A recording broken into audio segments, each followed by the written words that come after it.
if your child comes home and your child is sick, I don't know, maybe he was explaining that you can take care, you know, that kind of thing, you can take care of yourself, like low paracetamol, all this kind of thing. I don't think that applies. Once your child is sick, regardless of the age, you have to be concerned. It's sickness. Because you don't even know what that sickness is. It can be as basic as a fever or something, but you don't know. And there was this nonchalant reaction towards it. You get? And I got worse. And he took me to, he told me to take me to an hospital or something. He had a friend that was a nurse, and just that kind of thing. You get? And the woman came and then she gave me drip, and you know, this very, it's not what you would do when somebody is sick. You expect to take them to the hospital, you get a proper medical checkup, you do blood work. Do you know what I'm saying? But all this thing where it comes like you are just only malaria. You understand that it was like there was a nonchalant behavior towards that. And I remember the last thing I remember was the last food I ate was amala, and I was vomiting that. So I vomited, and the last memory I had was that I vomited. Wow. Only for me to wake up on hospital bed and I was tired. You almost died. Yeah. My grandma came to Lagos from Ekiti when she heard. When you told me you went into coma and I was still shocked, I thought it was maybe from an accident. No. So it was just because you were sick. I was just sick. And you were not properly attended Yes, to. and that was it. And I went to coma. And I went to coma for about 2 weeks. And when I woke up from coma, I couldn't walk. So I had to learn how to walk again. In fact, even when I started learning how to walk again, I couldn't, if I'm walking in this space, I would be close to the wall. Because I would need to rest on the wall so I don't fall, or do you know what I'm saying? Yeah. And then those things were just, I stopped talking to him after that period because. How old were you at the time? I was 20. Okay. First of all, I'm sorry. I'm very sorry. The truth is, because when we started becoming teenagers, because all of us now started going to school, different schools, so we couldn't really keep up. You get with how we were when we all. I couldn't really talk. I mean, I didn't even know what was going on with you anymore. You get? So I didn't even have someone that I could talk to and all that jazz. So it just feel like I was, and I've always been an introvert because I don't. So most of the things were internalized. Yeah. There was not anybody that you just go and gist or you talk to or something. It's not that the world is more open to like mental health and even kids can be going through stuff and all these kind of things. But like then, you take it. I know, but I just feel like no one should go through that. And I'm sorry that you had to go through that. To even think that I know you and we were really best friends when we were like younger and all, it's sad. And I'm coming to learn in very recent times that most men, the biggest fear that most men have is inadequacy. And the easy thing for them is for their ego to project that on the weakest person, which is mostly, in most cases, in cases of marriage, is the woman. And in my head, I'm thinking about what could really be happening behind the scenes of what was happening. Yeah. And I'm like, in this case, your mom was not even the weaker vessel because she was always at work. From what I know, your dad was a pastor. I think he was a full-time pastor. So it wasn't like he had any other income other than ministry. And I don't think that's a lot of money. So in my head, I'm like, I can literally see what's going on. There was an ego bruise with not being able to afford things. The woman was the one doing, and their time, they have a different mindset and different understanding that the man has to do this and do that. And unfortunately, your mom was a career woman who was never around for him to vent all that ego and anger on. And the next available person it's me now. Was you. I said I took the brunt of the whole thing. I took the brunt of the whole thing for years. Like, I'm not joking. Like, you go to school, you do everything, you do all that, and because I'm just like, if I had known someone was hitting you because of the fact that you're coming second in school, that doesn't make sense. You're like one of the most brilliant person I know. It was a very difficult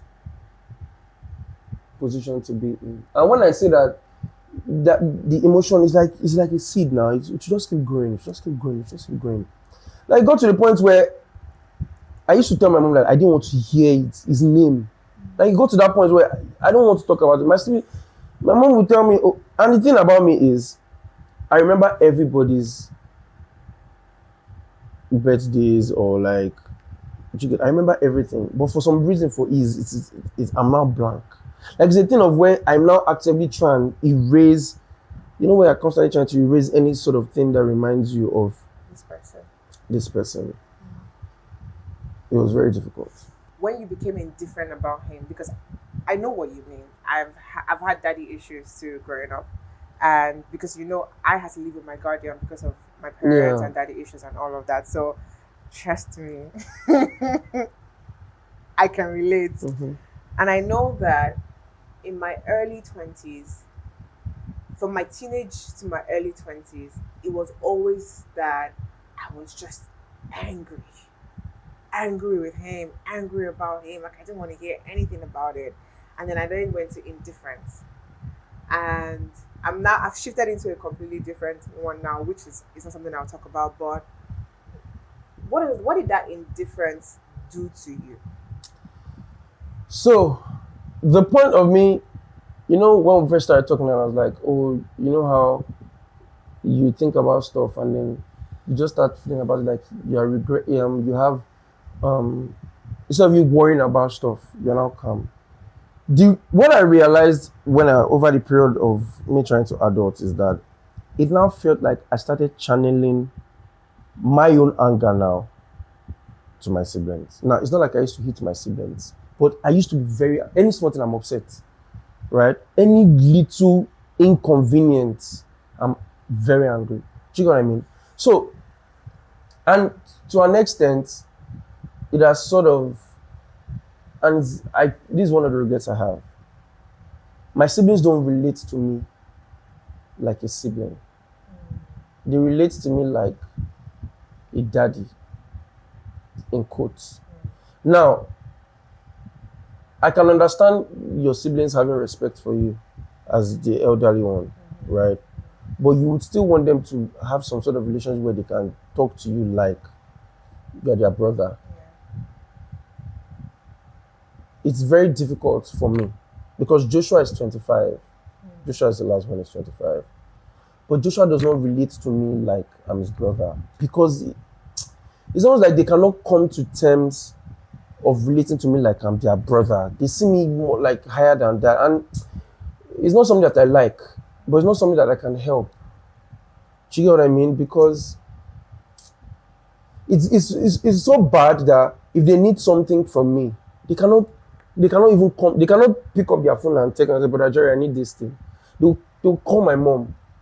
Like our mom, then my mom will now come. It's like a whole long, and it's a very unsettling thing for me because everybody wants to have some sort of relationship with your siblings where your siblings are. You can rapport, you can chigga, they can come to you about anything. They can come to, for instance, now if Joshua wants, say, he wants to change his phone, he can call my mom. I'm like, oh, mom, I want to change my phone. Oh. Let me tell Brother Jerry. It's something that Joshua should be able to text me. Like, Brother Jerry, my phone is bad, oh. Or I want to change my phone. I want you to buy a new phone. But he cannot do it because it's more of like let's go and ask our mommy. Then our mommy will ask Brother Jerry for the ready to buy me a new phone. And I don't like it. Do you get it? And that's why a part of me doesn't like it when they call me brother. I know. Somehow I wish my siblings could call me by name. And this is not because of people used to say, oh, you have to add respect and all that. And that's not. People can call you by brother and disrespect you. Like, tell me. Do you get what I'm saying? The same thing. Do you get? They can disrespect you even they call you brother. Yeah. Do you get? But like, you can be a bit more comfortable. My sister Ini has gotten to that point where she doesn't call me. She still can't bring herself to call me by my name. So she just calls me by nickname. So when she calls me, she just says Mali because she can't bring herself to call me by my name, but she knows that I would prefer her to call me by myself brother. Do you get? When she's talking on like the family group, she still says brother. She says brother Jerry, something, brother Jerry. Do you get? But when she's talking to me, she calls me Mali. And she talks to me about, she's the one that I think has gotten to the point where she can talk to me about anything now. She can talk to me about boy issues, she can talk to me about work, she can talk to me about it. She has gotten to that point. And she's the only one that I've been able to get to be able to be comfortable enough to address me as a sibling. She still sees me, my sister sends me Happy Father's Day. Do you understand what I'm saying? Like, they still have that mentality of this guy playing that role, yeah. Because they couldn't really talk to my dad. I was the one that had to start being the mediator, sort of like the person in the middle. Yeah. So on Father's Day, they still text me Happy Father's Day. They still tell me thank you for being. Do you understand? But and I know that it's coming from a place of gratitude and everything, but it makes me feel regret because I didn't get to experience all those sibling rivalry, as the case may be. Yeah. John, I'm 1 year older than John. But John talks to me. It's not like John talks to me like I'm his dad. But the respect is too much. I don't know how to say it. Like, the respect is too heavy for me. The way he talks to me. So you don't even have the leeway to enjoy someone that I'm 1 year older than him. 1 year and 2 months. We can't even sit down and have fun. What's going on? You know how you gist with someone that you can count as your age mates. Yeah. But the respect that he accords me is too heavy. Yeah. And I'm almost telling myself, like, I don't need this. But I can't do anything about it because that is what life has brought them to now, the kind of respect they give me. Got it. You get? Yeah. And now they want to have conversation with me, they have to talk to my mom. They have to have conversation, they have to talk to my mom. My mom, help us ask Brother Jerry. It now gets to the point now, I now have to be the one to maybe I want to get Joshua something. I'm like, Joshua, come to the house. I have something for you. You get? And he'll come. But even when he comes, it's always very quiet.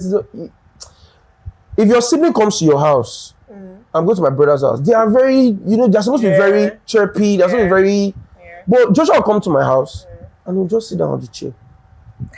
Like this. And he wants to do stuff. He can't do stuff. He's not comfortable enough. Yeah, he's not comfortable enough to do stuff just because. My brother's house, let me go to the kitchen. Let me see what's in the fridge. Do you get? They can't do that. Because now it's almost like a thing of you need permission to. Yeah. Do you get that thing? 100%. And it's just. So for me, and I just want to be able to explain to you because I also have the same relationship with my siblings, and I grew up with my aunt and my aunt's kids, so I'm closer with my aunt's kids than my actual siblings, and that didn't make sense for the longest time.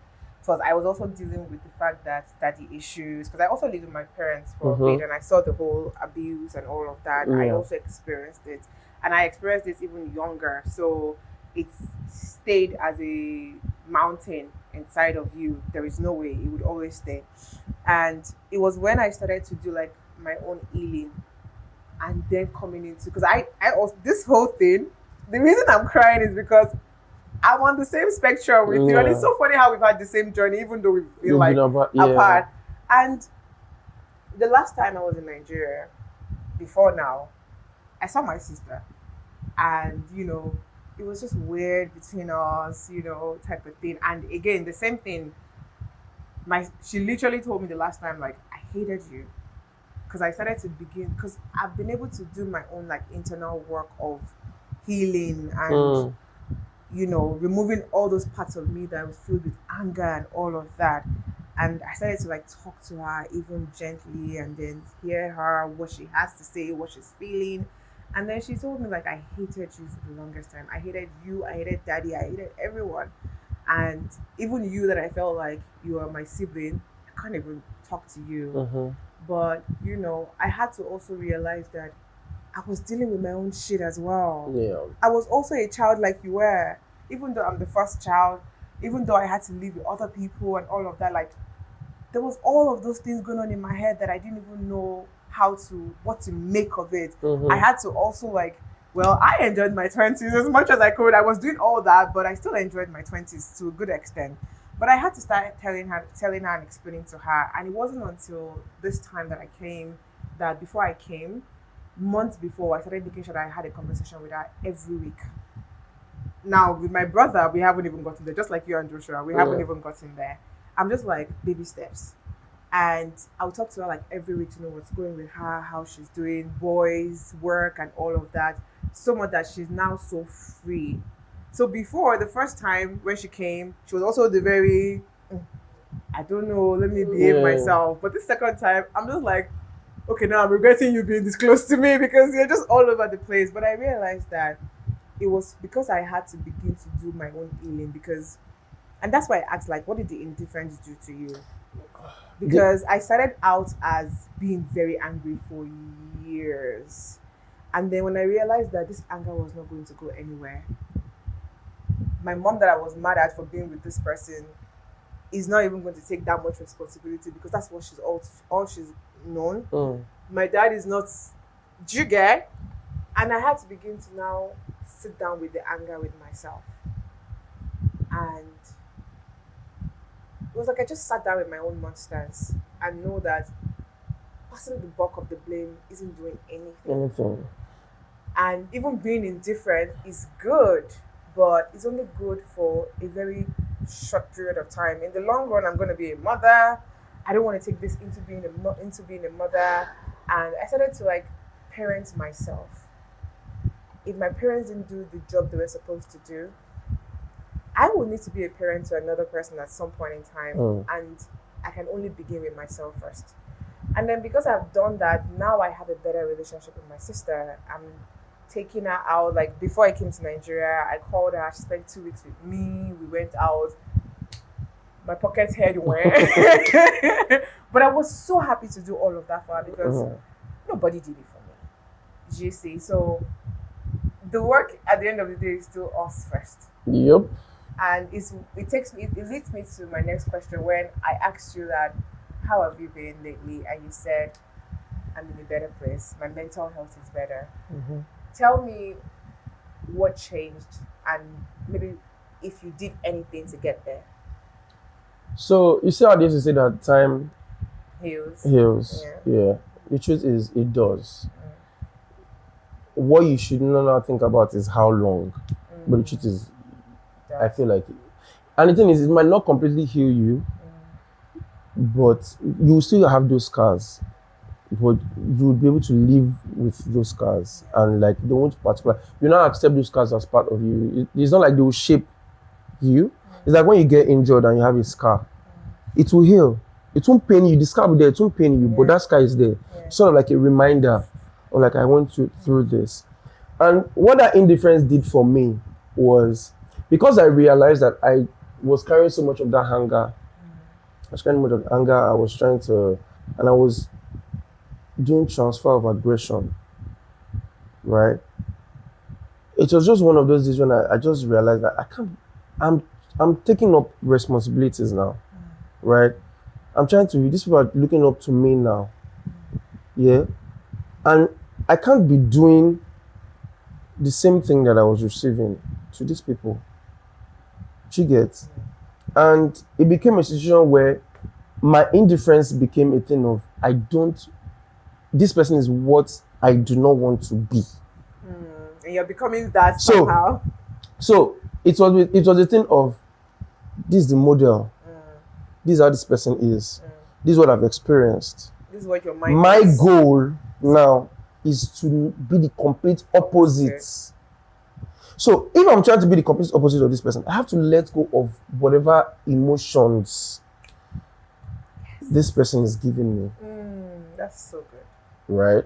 So instead of me feeling hatred toward this person, this hatred to make me be upset, make me be in a mood. And that mood by default is what I'll transfer to these people. And you're now becoming that person. And I'm becoming the same thing to these people. And I don't want these people to have the experience that I've had.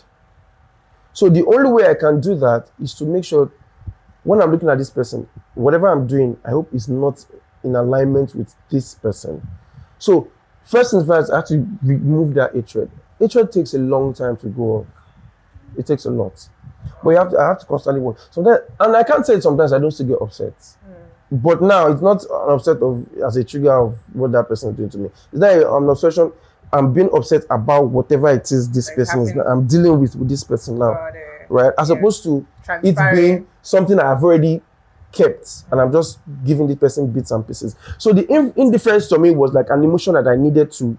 So not its transition of hate to love, because you've not given me any reasons to go to love. That is so good. Do you understand? So people always do this whole forgive and forget. Yeah. I'm just like, it's not a situation where I had to transition from hating you to loving you. Yeah, I had to find the middle ground where I can stay in and I'm safe from this thing, and I don't have to let that affect. So it was more like I had to filter whatever it is. So indifference was the emotion I had to pick to filter whatever I was experiencing to be able to transfer something else into. So what indifference has done for me over the couple of years now is that I have been able to focus more without really thinking about whatever has been going on in my past. So it's like whatever I've had in my past is there, right? I'm trying to be a better person for myself. I'm trying to be a better person for my siblings. I'm trying to be a better person to my mom. But I can't allow that. Indifference is like the filter that has helped me just shelf whatever emotions, whatever feeling, whatever outrage I have, and just focus on this. And when I tell you that I've been in it, that indifference is what I've been at even till now. It's because it's more like I don't care.